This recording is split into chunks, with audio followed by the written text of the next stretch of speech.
मौसम बहुत सुहाना था। राजा बलवंत सिंह आराम से धूप सेंक रहे थे। तभी अचानक कल्लू भेड़िया दौड़ता हुआ आया। महाराज बलवंत सिंह, बड़ी परेशानी हो गई।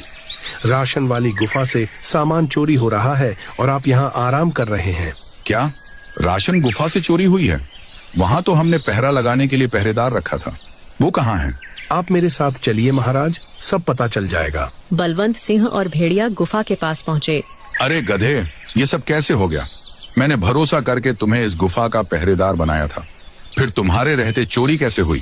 महाराज बलवंत सिंह, मुझे कुछ भी नहीं पता। मैं तो पूरी जिम्मेदारी से पहरा दे रहा था, पर ना जाने कब नींद लग गई, मालूम नहीं चला। मेरी ही गलती थी जो मैंने तुम्हें यहाँ का पहरेदार बना दिया।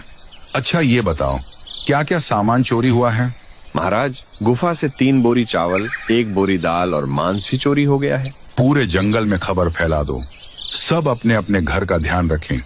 जंगल में कोई चोर आ गया है जो सबका राशन चुरा रहा है। बलवंत सिंह के आदेश पर जंगल में ऐलान कर दिया गया। रात काफी हो चुकी थी। सभी जानवर अपने घरों के बाहर पहरा दे रहे थे और गधा भी गुफा के बाहर आग जलाकर निगरानी कर रहा था। मुझे नींद कैसे आ गई? इतने सालों से मैं यहाँ पहरा दे रहा हूँ, कभी नींद नहीं आई। लेकिन कल ऐसा क्या हुआ पता नहीं। खैर, आज मैं अच्छे से पहरा दूंगा, नहीं तो महाराज बलवंत सिंह फिर नाराज हो जाएंगे। चांदनी रात थी, ठंडी हवा चल रही थी। गुफा के पास गधा फिर से सो गया। धीरे धीरे सुबह हुई, सूरज निकल आया और बलवंत सिंह गुफा के पास पहुँचे। गधे को सोता देख उन्हें बहुत गुस्सा आया। गधे, ये तुम क्या कर रहे हो?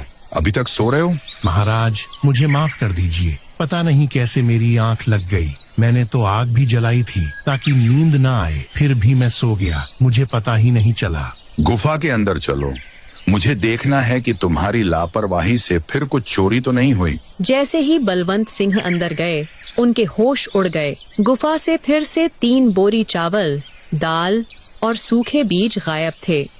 आलसी गधे, देखो तुम्हारी वजह से फिर गुफा में चोरी हो गई।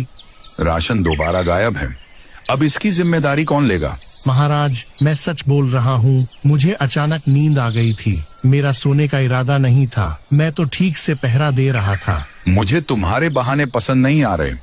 तुम्हारी लापरवाही ने चोर को फिर मौका दे दिया, इसलिए आज से मैं तुम्हें इस काम से हटा रहा हूँ। अब से इस गुफा की जिम्मेदारी कल्लू और उसके भाई संभालेंगे। गधा दुखी मन से वहाँ से चला गया। उसे अपने ऊपर बहुत शर्म आ रही थी कि उसने इतनी बड़ी गलती कर दी। अगले दिन ये खबर पूरे जंगल में आग की तरह फैल गई कि राशन गुफा में फिर चोरी हो गई है।